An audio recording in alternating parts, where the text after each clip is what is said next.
Professor, Physician, Epidemiologist. I am Dr. Shree Banerjee.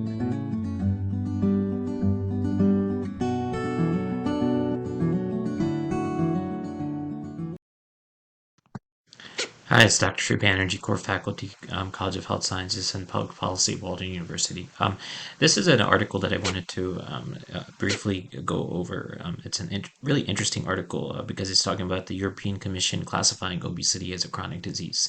Now, why is that even important? Well, if we go into the history of how obesity kind of came about, the classification system in 1948, as early as 1948, it was in the International Classification of Diseases, but it took a while for it to kind of be kind of recognized. So the in 2013, finally, the American Medical Association passed a motion describing obesity as a disease state with multiple pathophysiological aspects. So why am I talking about this? Why am I talking about obesity here and the classification? Well, understanding obesity as a medical condition, that's really really good first step in understanding that there's potential ramifications of defining this.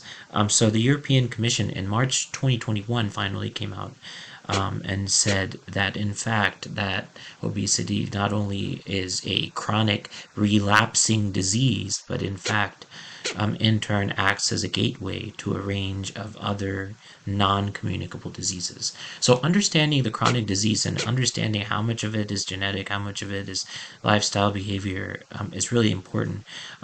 It's been shown that 70% of obesity is determined by genetic factors. So everything else, too much emphasis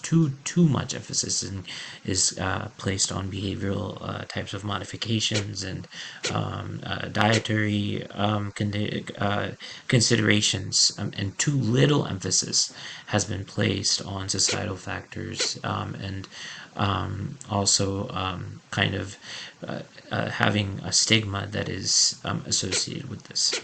One other consideration that was really interesting that was made here is that how do you make the distinction between something being a condition versus something being a disease? So the state of obesity can actually exist without there being any sort of symptoms, additional symptoms.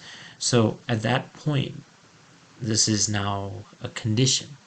But then once there is a manifestation of certain symptoms, maybe there's then diabetes, then that then becomes a disease. So it's a matter of defining how this is perceived. But chronic diseases, there's a way to understand chronic diseases, and so you can. What I'm trying to point out here, and I'm just going to draw this out here so that you understand, is that we can treat obesity, and I'm going to write obesity as OB, as a predictor variable for some sort of outcome variable, for instance, cardiovascular disease. So we can treat obesity as that, as a predictor variable, or based on the recommendations of the European Union, what they are saying now, we can actually then say that take a look at another risk factor, like for instance, diabetes,